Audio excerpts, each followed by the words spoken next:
சற்று நேரத்துக்கு முன்பு டிஎம்கே ஃபைல்ஸ் பார்ட் 3 வெளியிட்டிருக்கும். பொங்கல் தொகுப்பு. இந்த பார்ட் 3 பார்த்தீங்கன்னா கொஞ்சம் நீளமா இருக்கு. பார்ட் 3 வந்து பார்ட் 1 வந்து வெளிப்படையான சொத்து, பார்ட் 2 பினாமி சொத்து. பார்ட் 3 ஒரு டிஎம்கேங்கிற கட்சி எப்படி அப்படிங்கிறத காட்ட ஒரு சின்ன முயற்சி எடுத்திருக்கு. ஸோ பார்ட் 1 இன்னைக்கு ரிலீஸ் பண்ணியிருக்கிறோங்க. டிஆர் பால் அவர்களும் தமிழ்நாட்டினுடைய சீனியர் இன்டெலிஜென்ஸ் ஆஃபீஸர் பேசின டேப் இன்னைக்கு ரிலீஸ் பண்ணியிருக்கோம். 11 டேப்புகள் ரிலீஸ் பண்ண போறோம். இது குறிப்பாக எந்த அளவுக்கு தமிழக அரசியல்ல திமுகவினுடைய பொலிட்டிக்கல் ஃபேப்ரிக்கை காட்டணும். பெரிய ரிஸ்க் தாங்க. we are taking that risk. இதை காட்டணும். திராவிட முன்னேற்ற கழகம் என்கின்ற தீய சக்தி ஒழித்து கட்டப்பட வேண்டும். அதில் தெளிவாக இருக்கின்றோம். எங்களுக்கு மற்றவங்களோட சண்டை இல்லைங்க. நாங்கள் மெக்ராவை ஃபேஸ் பண்ணணும்னு நினைக்கிறோம். நாங்கள் நெட் பவுலர்க்கெல்லாம் சண்டை போட ரெடியாக இல்லை. ஆனால் எங்களை பொறுத்தவரை டிஎம்கே பார்ட் 3 என்பது தமிழக அரசியலை பூரணமாக மாற்றக்கூடிய முழு சக்தி இருக்கிறது என்று நான் நம்புகின்றோம். நாங்கள் இதில் தெளிவாக இருக்கின்றோம். தமிழக அரசியலை சுத்தப்படுத்தும் வரை பாரதிய ஜனதா கட்சி இங்கே ஓயாது. காலத்தினுடைய கட்டாயம், எங்கேயோ செல்ல வேண்டிய நான், எங்கேயோ இருக்க வேண்டிய நான் இங்கே வந்துட்டேன். ஆனால் இருக்கும் வரை நேர்மையாகவும் உண்மையாகவும் நாணயமாகவும் இருப்போம். நியூஸ் பேப்பர் எல்லாம், பீரியாடிக்கல்ஸ் எல்லாம் வணிகமயமாகும் பொழுது துக்ளக் மட்டும் துணிவாக நிற்கிறது, வணிகம் எனக்கு தேவையில்லை என்று. துணுக்குகளும் கிசுகிசுகளும் எந்தவித ஆதாரமும் இல்லாத செய்திகளை தான் மக்கள் விரும்பி படிப்பாங்கன்னு ஒரு பக்கம் நியூஸ் மீடியா இருக்கும் பொழுது அதெல்லாம் எதுவும் தேவையில்லை. துக்ளக்னுடைய வாசகர்களுக்கு உண்மையும் நேர்மையும் கலந்து கொடுத்தால் என்னுடைய வாசகன் எப்பொழுதும் படிப்பான் என்கின்ற பாதையில் துக்ளக் போயிட்டு இருக்குங்க. ஒருவேளை நிதிஷ்குமார் அவர்கள் இன்னும் ஒரு 10 நாளில் தமிழகத்திற்கு வந்தா திராவிட முன்னேற்ற கழகத்தினுடைய இப்போ இருக்கக்கூடிய தலைவர் ஸ்டாலின் ஐயா என்ன சொல்லுவாங்கன்னா, நிதிஷ்குமார் அவர்களே வருக, போஜ்பூரி கற்றி தருக என்று சொல்லுவார். நிச்சயமாக அந்த அளவுக்கு தான் அரசியலை பொறுத்தவரை திராவிட முன்னேற்ற கழகத்தை 1980 44 ஆண்டுகள் பிரித்து பார்த்தீங்கன்னா இந்த 3 வாசகம் மட்டும்தான் திமுக என்கின்ற கட்சியை நமக்கு பிடித்து கொடுக்குது. நிர்மலா சீதாராமன் அவர்கள் மிக சிறப்பாக சொல்லியிருக்கிறாங்க. 6,23,00,000 டைரக்ட் டாக்ஸ் வந்துச்சுங்க, 6,97,00,000 நாங்கள் திரும்ப கொடுத்துட்டோங்க. இது வந்து ஒரு வாய்க்கால் சண்டையோ வம்பு சண்டையோ இல்லைங்க. எனக்கு ரொம்ப ஒரு கஷ்டமான வேலை, ஒரு அரசியல் தலைவராக, ஒரு இந்திய குடிமனாக இந்த சப்ஜெக்டை பேசும்பொழுதே உடம்பு மேலே ஒரு கம்பளி பூச்சி ஊடுற ஃபீலிங்கில் தாங்க நான் அதை பேசுகிறேன். அதே ஆர்கியூமெண்ட்டில் கொங்கு பகுதியில் இருக்கக்கூடிய 8 மாவட்டங்கள் தமிழகத்தினுடைய 54% டைரக்ட் இன்கம் கான்ட்ரிபியூட் பண்ணுறாங்க. இப்போ கொங்கு பகுதியில் இருக்கக்கூடிய கோயம்புத்தூரோ, திருப்பூரோ, பொள்ளாச்சியோ, நாமக்கல்லோ, ஈரோடோ, சேலமோ அவங்க வந்து சரி நம்ம கணக்கு போடலாம், கணக்கு மாதிரி கணக்கு போடலாம். கோயம்புத்தூரில் மொத்த இன்கம் எவ்வளவு, மொத்த எக்ஸ்பெண்டிச்சர் எவ்வளோ ரோடு போட்டேன்னா மிச்ச பார்ட் என்னங்க ஆகும்? அதனால் ஸ்டாலின் அவர்களும் திராவிட முன்னேற்ற கழகத்தினுடைய அமைச்சர்கள் புரிந்து கொள்ள வேண்டும். Money will always see the future, money will never see the past. 1920 எங்கேங்கய்யா பெரியார் வந்தார், அண்ணா யூனிவர்சிட்டிக்கு போனார், எங்கேங்கய்யா கம்ப்யூட்டர் வந்துச்சு. 2வது பெரியார் அவர்கள் பிறந்தது புதன்கிழமை, சனிக்கிழமை இல்லைங்கய்யா. கம்ப்யூட்டர் தப்பா சொல்லிச்சா, பெரியார் தப்பா சொல்லிச்சா? உடனே முதல் முறையாக தமிழக அரசியல்ல பார்க்குற அறிக்கைக்கு திருத்தி ஒரு அறிக்கை வர்றாங்க 2 மணி நேரத்தில். 1970 போனாரு. இவ்வளவுதாங்க எனக்கு தமிழ்நாடு பாலிடிக்ஸ். இவ்வளவுதான் சார் நம்ம இருக்கோம். பங்காளி கட்சியில் ஒருத்தர் சொல்றாரு, பங்காளி கட்சினா உங்களுக்கு தெரியும் இல்ல? அண்ணாமலை அவர்கள் தருமபுரியில் வந்து சொன்னாரு, மோடி அவர்களே தமிழ்நாட்டில் வந்து இருந்தா, தமிழ்நாட்டில் எல்லா நிகழ்ச்சியிலையும் மோடி அவர்கள் காலையிலிருந்து நைட்டு வரைக்கும் உட்கார்ந்துருந்தா தமிழ்நாடு அதிக இன்வெஸ்ட்மெண்ட்டை ஈர்த்திருக்கும். நான் பங்காளி கட்சியை கேட்குறேன், நீங்கள் மோடி கூப்பிட்டீங்களான்னு. இந்த பிஹெச்டி பசங்க பேசுகிற கிளாஸ்ல 4ஆம் கிளாஸ் பையன் உள்ள வந்து ஓடி விளையாடக்கூடாது. என்ன நடக்குது? தமிழ்நாட்டினுடைய அரசியல் எங்கே போயிட்டு இருக்கு? இது எக்கனாமிக்கா டெவலப்மெண்ட் ஓரியன்டா கிராத் பாலிடிக்ஸில் போயிட்டு இருக்கக்கூடிய நாட்டில் இன்னும் நான் அப்படி இருந்தேன், எங்கள் அப்பாவுக்கு மீசை பெருசு, எங்கள் மாமாவுக்கு முகமெல்லாம் இப்படி, நாங்கள்லாம் அப்படித்தான் 3 வீடு வச்சுருந்தோம், 10 வீடு வச்சுருந்தோம், நாங்கள்லாம் பெரிய ஆட்கள், அவ்வளோ பெரிய மிராசுதாரன் நாங்கள். ஏன் ஸ்டார்ட் அப் பையன் கிழிஞ்ச பேண்டை போட்டு $1 பில்லியன் அடிச்சுட்டு இருக்கான். அதை பற்றி பேசுங்கன்னா நாங்கள் 1970 எவ்வளோ பெரிய வீடு கட்டியிருந்தோம் தெரியுமா? எனக்கு தெரியும், இது ஒரு மதிப்பு மிகுந்த ஒரு மேடை, ஜாம்பவான்கள் நடந்திருக்கக்கூடிய மேடை, இந்தியாவினுடைய அரசியலை 54 ஆண்டுகளாக தீர்மானித்த ஒரு மேடை, எப்பொழுதும் கூட உண்மையின் பக்கம் நின்ற ஒரு மேடை. பெரிய பெரிய மேதைகள் இந்தியாவில் குறிப்பிட்டு சொல்லக்கூடிய மனிதர்கள் எல்லோரும் இந்த விழாவிற்கு வந்து ஜனவரி மாதம் 14ஆம் தேதி பேசியிருக்கின்றார்கள். இத்தனை ஆண்டு காலமாக ஒரு துக்ளக் புத்தகத்தை ஒரு கடையிலே வாங்கி படித்த மனிதன் நான். கடந்த 4 ஆண்டுகளாக அந்த இருக்கையிலே அமர்ந்து பேசுகின்ற மனிதர்களை ரசித்தவன் நான். இன்று துக்ளக் குறிப்பாக அதனுடைய ஆசிரியர் ஐயா குருமூர்த்தி அவர்கள் எனக்கு ஒரு வாய்ப்பு கொடுத்திருக்கின்றார்கள். முக்கியமாக இந்தியாவினுடைய இன்றைய அரசியல் 2024 தேர்தல், அதை பற்றி பேச வேண்டும் என்பது என்னுடைய எண்ணம். அதே நேரத்தில் எனக்கு முன்பு இருக்கையில் அமர்ந்திருக்கக்கூடிய மனிதர்கள், குறிப்பாக நான் தமிழறிவி மணியன் ஐயா அவருடைய பெயரை குறிப்பிட்டு சொல்ல விரும்புகின்றேன். அதை போன்ற பெரிய மனிதர்கள் எல்லாம் இருக்கின்றார்கள். அரசியலை மிகப்பெரிய மாற்றம் நடத்தி காட்ட வேண்டும் என்று துடிக்கக்கூடிய, என்னை விட அறிவிலே, ஆற்றலிலே, எண்ணத்திலே, பலத்திலே, சிந்தனையிலே உயர்ந்த மனிதர்கள் அமர்ந்திருக்கின்றார்கள். அவர்களுக்கும் என்னுடைய வணக்கத்தை தெரிவித்து, 1963ஆம் ஆண்டு சோ ஐயா தன்னுடைய நாடக நடிப்பில், சினிமா நடிப்பில் நமக்கெல்லாம் அறிமுகமாக ஆரம்பித்தாங்க. கிட்டத்தட்ட 20 மேடை நாடகங்கள், 180க்கும் மேற்பட்ட சினிமா படைப்புகள். பார்க்கின்ற எல்லா மனிதரும் கூட சிரிப்பது மட்டுமல்ல, சிந்திக்க தூண்டிய ஒரு மிகப்பெரிய ஒரு மகான். நாங்கள்லாம் இங்கே நிற்கிறதுக்கு ஒரு முக்கியமான காரணம், 2008 ஜனவரி மாதம் 14ஆம் தேதி நம்முடைய பாரத பிரதமர் நரேந்திர மோடி அவர்கள் இருக்கையில் அமர்ந்திருந்த பொழுது, அப்பொழுது குஜராத்தினுடைய முதலமைச்சராக அமர்ந்திருந்த பொழுது, உங்களுக்கு தெரியும், அதற்கு முன்பு நடந்த குஜராத் சட்டப்பேரவை தேர்தலில் மெர்ச்சன்ட் ஆஃப் டெத் என்கின்ற வார்த்தை பயன்படுத்தப்பட்டிருந்தது. அப்போ சோ ஐயா சொன்னாங்க, ஆமாம், இவர் மெர்ச்சன்ட் ஆஃப் டெத் தான். Merchant of death for nepotism, merchant of death for corruption, merchant of death for bureaucratic inefficiency, merchant of death for darkness and despair. இதை போன்ற ஒரு மிகப்பெரிய ஒரு நெரேட்டிவை இந்தியா மக்கள் எல்லோரும் பார்க்கும் அளவுக்கு 2008 சோ ஐயா சொன்னாங்க. இன்னைக்கு ஒரு வேளை சோ ஐயா இருந்திருந்தால், 2024 அந்த பெரிய மனிதர் மேடையில் இருந்திருந்தா, கண்டிப்பா இன்னொரு வார்த்தையை சேர்த்திருப்பார். Yes, he is the merchant of death for dynastic political parties என்கிற வார்த்தையை சேர்த்திருப்பார். இந்த 2024 தேர்தலை தீர்மானிக்கக்கூடியது, இந்திய அரசியல் எந்த பாதையிலே செல்ல வேண்டும் என்பதை தீர்மானிக்கக்கூடிய இந்தி கூட்டணி ஒரு பக்கம், குறிப்பாக எல்லோருடைய மகன் அதில் இருக்கிறாங்க. ராஜீவ்காந்தி ஐயாவுடைய மகனிலிருந்து ஆரம்பித்து, லல்லு பிரசாத் ஐயாவுடைய மகனிலிருந்து ஆரம்பித்து, முலாயம் சிங் ஐயாவுடைய மகனிலிருந்து ஆரம்பித்து, பால் தாக்கரே ஐயாவுடைய மகனிலிருந்து ஆரம்பித்து, கலைஞர் கருணாநிதி ஐயாவுடைய மகனிலிருந்து ஆரம்பித்து, அல்லது சில பேருடைய நெருங்கிய உறவினர்கள் எல்லாம் உறவினர்கள் இந்தி கூட்டணி ஒரு பக்கம் இருக்கிறாங்க. இன்னொரு பக்கம் அரசியல் எப்படி இருக்க வேண்டும், த பியூரிட்டி ஆஃப் பாலிடிக்ஸ், ஒரு ஜனநாயகம் எப்படி இருக்க வேண்டும், ஒரு அரசியலில் எல்லோரும் எல்லா இடத்திற்கும் செல்லணும், மக்களுடைய அன்பும் ஆதரவும் எப்பொழுதும் இருக்கணும், ஒரு இன்டர்னல் டெமோக்ரஸி ஒரு கட்சியில் இருக்கணும், அந்த கட்சி ஒரு நாட்டை ஆளும் பொழுது மட்டும்தான் அந்த நாடு நிரந்தரமாக ஒரு வளர்ச்சி பாதையில் இருக்க முடியும் என்று காட்டக்கூடிய பாரதிய ஜனதா கட்சி ஒரு பக்கம். அது 2024 தேர்தலில் 2 அணிகளும் கூட மக்கள் மன்றத்தில் நின்று கொண்டிருக்கின்றோம். எனக்கு முன்பு பேசிய சசி தரூர் ஐயா, நான் PhD காலேஜ் ஆஃப் டெக்னாலஜியில் இன்ஜினியரிங் மாணவனாக இருக்கும் பொழுது ஆடிட்டோரியத்தில் அமர்ந்து அவருடைய பேச்சை கேட்டேன். அப்போ அவருடைய பேச்சு ரொம்ப கவர்ந்தது. ஒரு கேள்வி கேட்பதற்கு ஒரு வாய்ப்பு, மைக் எடுத்து கேள்வி கேட்ட சசி தரூர் ஐயாட்ட. கண்டிப்பாக நீங்கள் மறந்துருப்பாருங்க, அப்போ எனக்கு ஒரு 19-20 வயசு இருந்திருக்கும். நிறைய பேர் இருந்தாங்க, 5000-6000 பேர் இருந்தாங்க. தரூர் ஐயாட்ட கேட்டால், ஐயா உங்களுக்கு பிடித்த புத்தகம் எதுன்னு. அவர் ரொம்ப ஸ்மார்ட், கிரேட் டிபேட்டர், அவ்வளோ ஈஸியாக அவரை மடக்க முடியாது. என்ன சொன்னார், எனக்கு பிடித்த புத்தகம் வந்து டிக்ஷனரி அப்படின்னார். ஆனால் இன்றைக்கி ஐயா இருந்திருந்தால் இதை குறிப்பிட்டு சொல்ல வேண்டும் என்று நினைத்திருந்தேன். இன்றைக்கி அவங்க கிளம்பிட்டாங்க.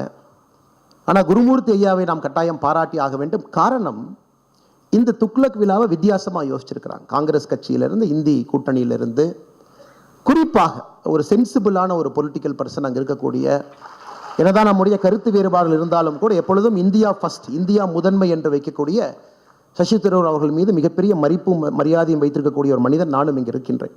அவர்கள் ஒரு பக்கம் அழைத்து, இன்னொரு பக்கம் பாரதிய ஜனதா கட்சியிலிருந்து என்னையும் அழைத்து, இருவருக்கும் நேரத்தை கொடுத்து பேச வேண்டும் என்று ஒரு சம வாய்ப்பு உருவாக்கினார். காலத்தினுடைய கட்டாயம். இன்னைக்கு த வேர்ஸ்ட் வின்டர் ஸ்கெடியூல் இன் டெல்லி இன்னைக்கு நடந்துச்சுங்க. 95% விமான டிஸ்ட்ரப்ஷன், 180க்கும் மேற்பட்ட விமானங்கள் கேன்சல். இதுவரை டெல்லி பார்க்காத ஒரு டிஸ்ட்ரப்ஷன் இன்னைக்கு நீங்கள் ட்விட்டரில் பார்த்தீங்கன்னா இண்டிகோ வந்து குளோபல் ட்ரெண்டிங்கில் இருக்குது. இன்னைக்கு ஒரு தனியார் விமானத்தினுடைய பேர் கரெக்டாக அது இன்னைக்குன்னு பார்த்து நடக்க வேண்டி இருந்துச்சு. அதே நேரத்தில் நம்முடைய பாரத பிரதமர் நரேந்திர மோடி ஐயா, முருகன்ஜி அவங்க வீட்டில் அவராக வந்து பொங்கல் பானையில் பொங்கல் வைத்து நீங்கள் பார்த்துருப்பீங்க. அந்த அற்புதமான காட்சியம் இன்று காலை டெல்லியில் நடந்துச்சு. அதனால் தாமதமாக வந்ததற்கு என்னுடைய மன்னிப்பை கோரிக்கொண்டு, என்னையும் மீறி இது நடந்து விட்டது என்று சொல்லி, ஐயா குருமூர்த்தி அவர்கள் மிக முக்கியமான காலகட்டத்தில் துக்ளக கையில் எடுத்திருக்காங்க. சோ ஐயாவுடைய காலத்தில் குட் கவர்னன்ஸ்னால் என்னென்னு மைக்ரோஸ்கோப் போட்டு தொலைட்டு இருந்தார் சோ ஐயா. இந்தியாவில் எங்கேயாச்சும் குட் கவர்னன்ஸ் கிடைக்குமா, அதை நாம் படம் பிடித்து காட்ட முடியுமா, நல்ல அரசியல் இருக்கான்னு ரொம்ப கஷ்டப்பட்டு சோ அவர்கள் தேடினாங்க. ஐயாவுடைய கடைசி காலகட்டத்தில் நரேந்திர மோடி அவர்கள் சோ ஐயா கிடைச்சாங்க. அது ஒரு பேரோமீட்டரா பெஞ்ச் மார்க்காக வைத்து இந்திய அரசியலை சோ ஐயா ஆராய முடிந்தது. அப்போ இருந்த நம்முடைய சேலஞ்சஸ் வேறுங்க. குறிப்பாக இந்தியாவுக்குள்ளேயே சேலஞ்சஸ் அதிகமாக இருந்துச்சு. இன்னைக்கு குருமூர்த்தி ஐயாவுடைய காலம் துக்ளக்குடைய ஆசிரியர் கையில் எடுக்கும் பொழுது கம்ப்ளீட்லி டிஃப்ரெண்ட் சேலஞ்ச். ஒரு குளோபல் அவுட்லுக் இருக்கக்கூடிய நாடு, மெயின் எனிமீஸ் நமக்கு வெளியே இருக்காங்க, உள்நாட்டிலே வேறு விதமான நரேட்டிவ், அதெல்லாம் தாண்டி குட் கவர்னன்ஸை நம்முடைய இந்திய நாட்டிலே நடத்தி காட்ட முடியும் என்கின்ற காலத்தில் அவங்க ஆசிரியராக இருக்கிறாங்க. அதனால் இரண்டும் வேறு வேறு துருவங்களாக இருந்து இன்னைக்கு ஐயா அவர்கள் துக்ளக் அதே ஒரு சீரிய ஒரு பாதையில் எடுத்துகிட்டு போகிறாங்க. அவர்களுக்கும் இந்த நேரத்தில் என்னுடைய வாழ்த்துக்களை எல்லாம் தெரிவித்து தொடர்ந்து துக்ளக் நம்மை ஊக்கப்படுத்தட்டும், நல்ல விஷயங்களை கொண்டு வரட்டும். நியூஸ் பேப்பர் எல்லாம் பீரியாடிக்கல்ஸ் எல்லாம் வணிகமயமாகும் பொழுது துக்ளக் மட்டும் துணிவாக நிற்கிறது, வணிகம் எனக்கு தேவையில்லை என்று. துணுக்குகளும் கிசுகிசுகளும் எந்தவித ஆதாரமும் இல்லாத செய்திகளை தான் மக்கள் விரும்பி படிப்பாங்கன்னு ஒரு பக்கம் நியூஸ் மீடியா இருக்கும் பொழுது அதெல்லாம் எதுவும் தேவையில்லை. துக்ளக்கினுடைய வாசகர்களுக்கு உண்மையும் நேர்மையும் கலந்து கொடுத்தால் என்னுடைய வாசகன் எப்பொழுதும் படிப்பான் என்கின்ற பாதையில் துக்ளக் போயிட்டு இருக்குங்க.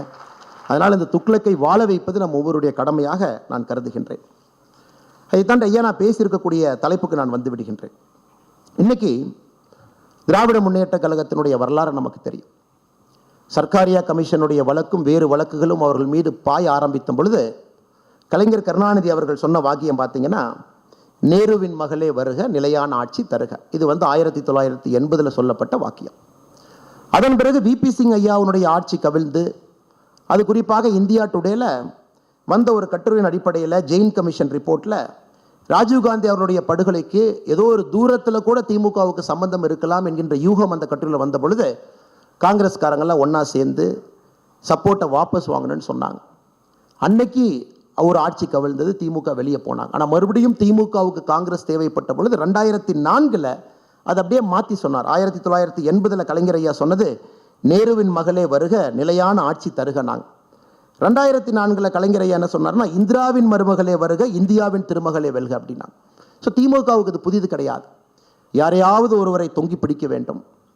அவர்கள் எவ்வளவு மோசமாக இவர்களை நடத்தினாலும் கூட இந்திய அரசியல்ல இவர்களுடைய கரைகள் அங்கங்கே இருந்தாலும் கூட வேறு வேறு காலகட்டத்தில் யாரோ ஒருவரை தொங்கி பவரில் இருக்கணும், பவர் ஹங்கிரி ஒரு பார்ட்டியாக திராவிட முன்னேற்ற கழகம் மாறி இருக்கிறது கடந்த ஒரு 30-40 ஆண்டுகள். அதனாலதான் சமீபத்தில் இந்தி கூட்டணி நடந்த பொழுது நமக்கு தெரியும், டிஆர் பாலு ஐயாவும் ஸ்டாலின் ஐயாவும் அந்த கூட்டத்தில் உள்ள இருந்தாங்க. நம்ம அனைவருக்கும் கூட தெரியும், குறிப்பாக north Indian news papers periodicals ரொம்ப அதிகமாக அதை கவர் பண்ணியிருந்தாங்க. உள்ளே நிதிஷ்குமார் அவர்கள் இந்தியிலே பேசும்பொழுது மொழியாக்கம் கேட்குறாங்க. மொழியாக்கம் செய்ய முடியாதுன்னு ஒரு பெரிய லெக்சர் நிதிஷ்குமார் ஐயா கிட்டத்தட்ட ஒரு 10-15 நிமிஷம் பேசுகிறாங்க. குறிப்பாக எப்படி ஆங்கிலம் இந்தியாவில் திணிக்கப்பட்டது, எப்படி ஹிந்தி 2வது வந்துச்சு, எப்படி இந்தி தான் இந்தியாவுடைய தேசிய மொழினா நிதிஷ்குமார் அவர்கள் பேச ஆரம்பிக்கும் பொழுது சத்தமே இல்லாமல் கேட்டுட்டு 2 பேர் வெளியே வர்றாங்க. ஏன்னா history is repeating it self. 1980 பார்த்தோம், 2004 பார்த்தோம், 2024 அதை பார்க்குறோம். எப்படியாவது தொங்கி பிடித்து இந்த இந்தி கூட்டணியில் இருக்க வேண்டும் என்கின்ற ஒரு பெரிய மாயையில் திராவிட முன்னேற்ற கழகம் இருக்கிறார். ஒருவேளை நிதிஷ்குமார் அவர்கள் இன்னும் ஒரு 10 நாளில் தமிழகத்திற்கு வந்தா திராவிட முன்னேற்ற கழகத்தினோடு இப்போ இருக்கக்கூடிய தலைவர் ஸ்டாலின் ஐயா என்ன சொல்லுவாங்கன்னா, நிதிஷ்குமார் அவர்களே வருக, போஜ்பூரி கற்றி தருக என்று சொல்லுவார்கள். நிச்சயமாக அந்த அளவுக்கு தான் அரசியலை பொறுத்தவரை திராவிட முன்னேற்ற கழகத்தை 1980 44 ஆண்டுகள் பிரித்து பார்த்தீங்கன்னா இந்த 3 வாசகம் மட்டும்தான் திமுக என்கின்ற கட்சியை நமக்கு பிடித்து கொடுக்குது. சமீபத்தில் OECD அமைப்பு ஒரு ஆய்வறிக்கை கொடுத்திருந்தாங்க. ஒரு சொசைட்டியில், ஒரு சமுதாயத்தில் கடைசி 10% பிறக்கக்கூடிய எக்கனாமிக் பர்சன்டேஜில் லாஸ்ட் 10% ஆஃப் அன் எக்கனாமி, அதில் பிறக்கக்கூடிய ஒரு குழந்தை நடுத்தர வாழ்க்கைக்கு வருவதற்கு எத்தனை நாட்கள் தேவைப்படுகிறது? Somebody is born in the last 10% economic percentile in a society, 50% வர்றதுக்கு எத்தனை நாள் ஆகுது? இந்தியாவிற்கு எழுதியிருந்தார்கள், இது நாட்கள் இல்லை, 7 தலைமுறை ஆகிறது. ஃபின்லாண்டுக்கு பார்த்தீங்கன்னா 1 தலைமுறை, ஸ்வீடனுக்கு 2 தலைமுறை. குறிப்பாக இந்த குளோபல் சவுத்தில் இருக்கக்கூடிய நாடுகள் எல்லாமே 6 தலைமுறை 7 தலைமுறையில் இருக்கு. இந்தியாவை பொறுத்தவரை 7 தலைமுறை ஆகிறது. பாவர்ட்டி ட்ராப்லேருந்து அந்த குழந்தை தப்பிக்கவே முடியாது. என்னதான் தப்பிக்கணும்னு ஒரு ஜென்ரேஷனில் ட்ரை பண்ணாலும் அந்த குடும்பத்தில் யாருக்காச்சும் உடம்பு சரியில்லாமல் போகும், கேன்சர் வரும், 1 லட்ச ரூபா செலவு பண்ண வேண்டி வரும், மறுபடியும் கீழே வந்துடுவாங்க. மறுபடியும் கஷ்டப்பட்டு மேலே வரணும்னு நினச்சா ஒரு ஆக்சிடென்ட் ஆகலாம், ஒரு நேச்சுரல் டிசாஸ்டர் ஆகலாம், ஒரு வெள்ளத்தில் வீடு அடிச்சுட்டு போயிடலாம், ஆடு மாடு காணாமல் போயிடலாம், மறுபடியும் கீழே வந்துடுவாங்க. இந்த OECD ஆய்வறிக்கை பார்த்தீங்கன்னா குறிப்பாக பாவர்ட்டியில் கீழ் இருக்கக்கூடிய 10% மேலே வருவதற்கான சாத்தியக்கூறுகள் இந்த உலகத்தில் மிராக்கல் எக்கனாமிஸில் மட்டும்தான் நடந்திருக்கு. இன்னைக்கு நம்முடைய மோடி ஐயாவுடைய 9 ஆண்டு கால ஆட்சியை நாம் மைக்ரோஸ்கோப்பிக்கா எக்ஸாமின் பண்ணோம்னா we can safely say India is on the verge of breaking the poverty trap. இந்த poverty trap என்று சொல்லக்கூடிய அந்த வார்த்தையை அதிலிருந்து தப்பிக்கவே முடியாது என்று சொன்ன அந்த விஷயத்தை இன்னைக்கு நாம உடைக்க ஆரம்பித்திருக்கின்றோம். சமீபத்தில் மோடி அவர்கள் அயோத்தியாவுக்கு போயிருந்த பொழுது மீரா என்கின்ற சகோதரி வீட்டுக்கு போயிருந்தாங்க. அந்த மீரா அவங்ககிட்ட கேட்டாங்க, நான் ஏன் உங்க வீட்டுக்கு வந்திருக்கேன் தெரியுமா சொல்லுங்க அப்படி. மீரா அவர்கள் இல்லை நீங்கள் வர்றீங்கன்னு சொன்னாங்க, நீங்கள் வந்தது சந்தோஷம், ஏன் தெரியல. நம்முடைய கேஸ் அடுப்பு இல்லாதவங்களுக்கு நம்ம கொடுக்குறோம். குறிப்பாக யாரு கேஸ் அடுப்பே இல்லையோ 2014 பின்பு கொடுக்க ஆரம்பிச்சிருக்கோம். அதில் 10வது கோடி கேஸ் அடுப்பு உங்கள் வீட்டுக்கு வந்திருக்கு. 10th crore connection. அதான் உங்களை பார்க்க வேண்டும் என்பதற்காக நான் வந்திருக்கேன். அப்போ யாராவது ஒருவர் நம்முடைய பாரத பிரதமர் நரேந்திர மோடி அவர்களும் மீரா அவர்களும் பேசுகிற அந்த 7 நிமிஷம் வீடியோவை பார்த்தீங்கன்னா மீரா அவங்ககிட்ட ரொம்ப ஆழமாக கேட்பார். உங்கள் வீட்டில் என்ன திட்டமெல்லாம் வந்திருக்கு, நீங்கள் என்ன படிச்சிருக்கீங்க, நீங்கள் என்ன வேலை பார்க்குறீங்க. நான் பூ சுற்றுற வேலை பார்க்குறேங்க ஐயா, நான் பூ விற்கிறேங்க ஐயா, என்னென்ன ஸ்கீம் எல்லாம் வந்திருக்கு. நீங்கள் பார்த்தீங்கன்னா கிட்டத்தட்ட 7 ஸ்கீம் மீராவுடைய வீட்டுக்கு எட்டி பாட்டிருக்கும். கரண்ட் வந்திருக்கும், கேஸ் அடுப்பு வந்திருக்கும், இந்த மாதிரி ஒரு ஸ்கீம் 7 ஸ்கீம் வந்திருக்கு. இன்னைக்கு மோடியினுடைய சாதனை என்னன்னாங்க, நம்முடைய நாட்டில் காம்போசிட்டா திட்டங்களை கொண்டு வந்து, காம்போசிட்டா ஒரு பாஸ்கெட்டா பாவர்ட்டி என்கின்ற இந்த வியாதியை அடிக்கக்கூடிய ஒரு தனி திறமை வாய்ந்த ஒரு மனிதனாக மோடி இன்னைக்கு வந்திருக்கார். he will hit it like anything. ஒரு ஹேமரை வச்சு அடிச்சா அது உடையும் அப்படிங்கிற மாதிரி. இந்த ஹாஃப் மெஷர் கிடையாது, தொடவி பார்க்கறது கிடையாது, தொட்டு பார்க்கறது கிடையாது, உரசி பார்க்கறது கிடையாது. he is trying to break the concept of poverty trap. அதான் இந்த ஆட்சியினுடைய நம்முடைய நம்பர்ஸ்னுடைய இண்டிகேட்டர். ஒரு பக்கம் நான் பெருமையாக சொல்லாங்க, என்னுடைய நோட்ஸில் இருக்கக்கூடியதை நான் பார்த்து ரொம்ப பெருமையாக சொல்லலாம். நாம் ஆட்சிக்கு வந்த பிறகு இவ்வளோ பண்ணியிருக்கோம். இலவச கழிப்பறைகள் 11 கோடி கட்டியிருக்கோம், 11 மில்லியன் வீடுகள் கட்டியிருக்கோம், சிறு குறு விவசாயிகளுக்கு 11 கோடி பேர்த்துக்கு நாம் 6000 ரூபா கொடுக்குறோம், கிட்டத்தட்ட 20 லட்சம் கோடி ரூபாய் முத்ரா கடனாக கொடுத்துருக்கோம். இதெல்லாம் பெரிய நம்பர்ஸ்ங்க, உங்களுக்கு தெரியும். But the humanness behind that number, அந்த நம்பருக்கு பின்னாடி இருக்கக்கூடிய மனிதத்தன்மை, அதைத்தான் ஒரு பாரதிய ஜனதா கட்சியினுடைய தொண்டனாக, காரியகர்த்தனாக, ஒரு இந்தியனாக நான் பெருமைப்படுகின்றேன். நாட் நம்பர்ஸ், நம்பர்ஸ் யார் வேணாலும் பண்ணலாம். அந்த நம்பர்ஸுக்கு பின்னாடி இருக்கக்கூடிய ஹியூமனிட்டி, ஹியூமன்னஸ், ஒரு பாவர்ட்டியை நம்முடைய சமகாலத்திலே அடித்து ஒழிக்க முடியும் என்பதை காட்டியிருக்காங்க. எனக்கு ஒன்றும் சசிதரூர் பேசினாங்க, 1980 காங்கிரஸ் ஒரே கோஷம் எல்லா தேர்தல், ரொட்டி கப்படா மக்கான், தொடர்ச்சியாக பேசுவாங்க. இது நாங்கள் ரோடு போடுவோம், சாப்பாடு கொடுப்போம், வீடு கொடுப்போம். 1980 80 பேசினாங்க, 90 பேசினாங்க, 2000 பேசினாங்க, 2010 பேசினாங்க. காங்கிரசினுடைய தோல்வி என்பது ஒரு வறுமை என்பதை எப்படி அதிலிருந்து மக்களை காப்பாற்றுவது என்கின்ற சிந்தனை இல்லாமல் ஆட்சி பண்ணிக்கிட்டு இருந்தாங்க. வேறு தலைவர்கள் தொட்டு பார்த்தாங்க, தொடவி பார்த்தாங்க. இது நம்முடைய 9 ஆண்டு காலத்தினுடைய மிக மிக முக்கியமான ஒரு சாதனையாக உங்கள் முன்னால் நான் வைக்க விரும்புகின்றேன். அதே நேரத்தில் இரண்டாவது பார்த்தீங்கன்னா மோடினா கேரண்டி. யாராவது ஒருத்தர் உங்களுக்கு நேரம் இருக்கு, 2019 நம்முடைய மேனிஃபெஸ்டோ நேரம் இருந்தால் நீங்கள் படித்து பார்க்கணும். நான் சேலஞ்சே பண்ணுறேன். திராவிட முன்னேற்ற கழகத்தினுடைய மேனிஃபெஸ்டோ ஒரு காப்பி, 511 வாக்குறுதி நீங்கள் எடுத்துக்கங்க. 2019 பாரதிய ஜனதா கட்சியினுடைய மேனிஃபெஸ்டோ எடுத்துங்க. பாரதிய ஜனதா கட்சியினுடைய மேனிஃபெஸ்டோ இஸ் வெரி டெக்னிக்கலுங்க, அவ்வளோ சர்ஃபேஸ் மேனிஃபெஸ்டோ இல்லைங்க. எல்லா எலெக்ஷன் டைமில் பார்த்தீங்கன்னா அரசியல் கட்சிகள் சர்ஃபேஸில் எழுதுவாங்க. நாங்கள் வந்தால் பாவர்ட்டியை ஒழிப்போம், வேர் இஸ் த நம்பர். நாங்கள் வந்தால் பழங்குடியை பண்ணுவோம், வேர் இஸ் த நம்பர். நாங்கள் வந்தால் விவசாயிகளுடைய வருமானத்தை பெருக்கும், இல்லைங்க. நம்ம மேனிஃபெஸ்டோ மட்டும்தான் இந்தியன் ஹிஸ்டரியில் நீங்கள் எந்த மேனிஃபெஸ்டோ எடுத்து பார்த்தாலும் it is an indicator with number and target. அதனால் யாருக்கெல்லாம் நேரம் இருக்கோ நம்முடைய மேனிஃபெஸ்டோவை நீங்கள் எடுத்து படிக்க வேண்டும் என்று நான் அறிவுறுத்துகின்றேன். அதில் பார்த்தீங்கன்னா ரொம்ப ஸ்பெசிஃபிக்காக சொல்லியிருப்போம். இதுவரை மீனவர்கள் நலனுக்கு அக்கறையே காட்டல, நம்ம காட்டுவோம். நம்ம ஆட்சிக்கு வந்தவுடன் மத்ஸ்ய சம்பத்த யோஜனா 10,000 கோடி ரூபாய் நேரடியாக ஒதுக்கீடு செய்யும். ஆட்சிக்கு வந்த பிறகு மீன்வளத்துறைக்கு புதிதாக ஒரு அமைச்சகத்தை உருவாக்கி செஞ்சிருக்கும். அதே போல சும்மா சொல்லிங்க, ஒரு வீட்டுக்கும் 2024 டிசம்பர் 31 முடிவதற்குள்ள ஜல்ஜீவன் திட்டத்தில் லாஸ்ட் ஹவுஸுக்கு பைப்பில் தண்ணி கொண்டு போய் கொடுப்போம். நம்ம ஆட்சிக்கு வரும்பொழுது 2014 2019 அறிவிச்ச திட்டம் 2019 ஆட்சியில் நம்ம அறிவிக்கிறோம். நம்ம அறிவிக்கும் பொழுது வெறும் 17% வீடுகளுக்கு இந்தியாவில் பைப்பில் தண்ணி வந்துச்சு. இன்னைக்கு we have reached 73%. we are on track to hit the target. 73% நம்ம கொண்டு வந்திருக்கோம். எல்லாமே இண்டிகேட்டர்ஸ், நம்பர்ஸ், பெர்ஃபார்மன்ஸுங்க. பழங்குடியினருக்கு அரசியல் அங்கீகாரம் மற்றும் பொருளாதார மேம்பாடு. இந்தியாவுடைய முதல் பழங்குடி இனத்திலிருந்து ஜனாதிபதி அம்மா திரௌபதி முர்மு அவங்க வந்திருக்கிறாங்க. அரசியல் அங்கீகாரம், the number 1 citizen of our country. அதன் பிறகு 24,000 கோடி ரூபாய் தனியாக ஒரு செப்பரேட் ஹெட்டில் முதலாக ஒதுக்கீட்டிலிருந்து ஜன்ஜாத்தியா திவஸ் என்று சொல்லக்கூடிய பிர்சா முண்டா அவருடைய நாளை அவர்களுக்கான ஒரு சிறப்பு நாளாக கொடுப்பதிலிருந்து சத்தீஸ்கரிலே பாரதிய ஜனதா கட்சியினுடைய முதலமைச்சரை பழங்குடி இனத்திலிருந்து தேர்வு செய்ததிலிருந்து அரசியல் அதிகாரம் மட்டுமல்லங்க, we have proven political power economic power இரண்டும் சேர்ந்து செல்ல வேண்டும். பாரதிய ஜனதா கட்சி அதை கொடுக்கும் என்று பாராளுமன்றத்திலும் சட்டமன்றத்திலும் பெண்களுக்கு 33% ஒதுக்கீடு மேஜர் மேனிஃபெஸ்டோ ப்ராமிஸ் செய்திருக்கின்றோம். 10,000 புதிய விவசாயிகள் உற்பத்தி நிறுவனங்கள் உருவாக்குவோம். 2023 ஜூலை மாசத்துல 10,001வது FPO நம்ம முடிச்சு காட்டிட்டோம். ஓப்பன் டிஃபிகேஷன் ஃப்ரீ ஸ்டேட்டஸ் பெற்றிருக்கின்றோம். இஸ்லாமிய பெண்கள் பாதுகாப்புக்கு ட்ரிபிள் தலாக், பெட்ரோலில் 10% எத்தனால் கலப்பு இன்னைக்கு 17% ரீச் ஆயிருக்கிறோங்க. சிறு குறு விவசாயிகளுக்கு பென்ஷன் திட்டம் செப்டம்பர் 2010 கொண்டு வந்திருக்கும். நீர் மேலாண்மைக்கு தனி அமைச்சகம், ஆர்டிகல் 370 அயோத்தியா ராமர் கோவில். நம்முடைய மேனிஃபெஸ்டோ நீங்க எடுத்து ஒரு லைனா நீங்க டிக் போட்டுட்டு வந்தீங்கன்னா we have achieved everything we have promised to the Indian people. நாட்டு மக்களுக்கு இது இந்தியாவில் முதலுங்க, the first time in our country. நாட்டு மக்களுக்கு முதலாக ஒரு ஆட்சி தான் சொல்லியதை 5 ஆண்டுகளிலே செய்து காட்ட முடியும் என்று காட்டியிருக்கின்றோம். நம்ம எக்ஸ்கியூஸ் கொடுக்கலீங்க. ஐயோ பியூரோக்ரசி இப்படி, நாங்கள் என்ன பண்ணுறது, சொல்கிறத கேட்க மாட்டாங்க. ஐயோ நம்ம பணத்தை டெல்லியிலேருந்து 100 ரூபா அனுப்பிச்சா 15 ரூபா தாங்க வருது, 85 ரூபாய் சாப்பிட்றாங்க, நாங்கள் என்ன பண்ணுறது சொல்லலீங்க. ஐயோ இந்த நாட்டில் கரப்ஷன் அதிகம், நம்மளால் செய்ய முடியல சொல்லலீங்க.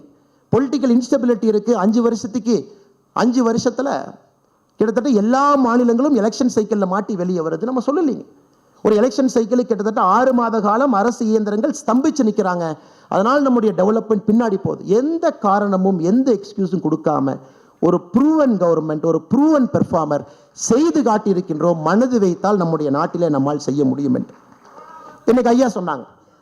அதில் 2 ஆண்டு முக்கியமாக கொரோனா காலம். சசிதரூர் ஐயா பேசின ஒரு விஷயத்தை குருமூர்த்தி ஐயா தொட்டாங்க. இது தமிழ்நாட்டில் பல ஆண்டு காலமாக இருக்கக்கூடிய ஒரு பெரிய பிரச்சனை.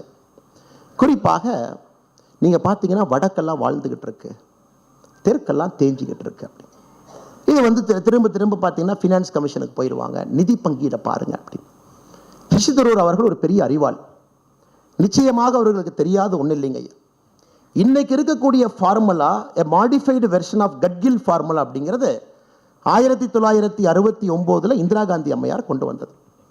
இந்திரா காந்தி அம்மையார் 1969 காங்கிரஸ் ஆட்சியிலே கொண்டு வந்த பொழுது north south different states devolution of resources பாப்புலேஷனுக்கு 50% இந்திரா காந்தி அம்மையார் வெயிட்டேஜ் கொடுத்திருந்தாங்க. அது 100 ரூபா நம்ம அனுப்புகிறோம் அல்லது 100% 50% வாஸ் பாப்புலேஷன். 1990 திரும்ப காங்கிரஸ் எல்லாம் இருக்கும் பொழுது இட் வாஸ் ஸ்டில் 35%. நம்முடைய ஆட்சியில் நாம கொண்டு வந்த ஃபினான்ஸ் கமிஷனில் குறிப்பாக 15வது ஃபினான்ஸ் கமிஷன் முழுமையாக நம்மோடு இருந்துச்சு. 14வது ஃபினான்ஸ் கமிஷன் ரிப்போர்ட் கொடுத்துருந்தாங்க. முழுமையாக பார்த்தீங்கன்னா 14வது ஃபினான்ஸ் கமிஷனில் 1971 மக்கள் தொகைக்கு 17.5%, 2011 மக்கள் தொகைக்கு 10%, அப்படின்னா 27.5% weightage was given to population. Bharatiya Janata கட்சி ஆட்சிக்கு வந்த பிறகு ஐயா குருமூர்த்தி அவர்கள் சொன்னது போல கன்சென்சஸ் எல்லா மாநிலத்தினுடைய அனுமதியை பெற்று எங்க 50-60% ஆரம்பிச்சதோங்க we have brought it down to 15%. இன்னைக்கு 15% மட்டும்தான் பாப்புலேஷனுடைய weightage. Remaining 45% is the distance between the haves and have nots. அதை நம்ம எல்லாரும் ஏற்றுக்கணுங்க. பணம் இருப்பவனுக்கும் பணம் இல்லாதவனுக்கும் இருக்கக்கூடிய குறியீடு 45% வெயிட்டேஜ் கொடுத்துருக்கிறாங்க. 15% குட் பெர்ஃபார்மன்ஸ். ஃபிஸ்கல் மேனேஜ்மெண்ட் நல்லா பண்ணுறீங்களா, நீங்கள் மத்திய அரசுடைய ப்ராஜெக்டை வேகமாக முடிக்கிறீங்களா, நீங்கள் வெளிநாட்டிலிருந்து வரக்கூடிய இன்வெஸ்டர் ப்ராஜெக்டை ஆன் டைம் பண்ணுறீங்களா, அதுக்கு 15%.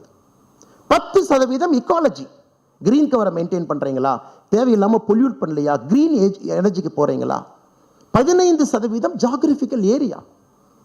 இது எங்கே ஆரம்பித்தது? காங்கிரஸ் 60-50% 15% பாப்புலேஷன் வெயிட்டேஜ் இன்னைக்கு வந்திருக்கு. அதை இன்னும் ஒரு விஷயமா பிடித்து கொண்டு அதை தொடர்ச்சியாக எந்தவித நாலேஜும் இல்லாமல் திராவிட முன்னேற்ற கழகத்தினுடைய அரசியல்வாதிகள் இது பேசுவது வியப்பு மட்டுமல்ல, இது நகைச்சுவை.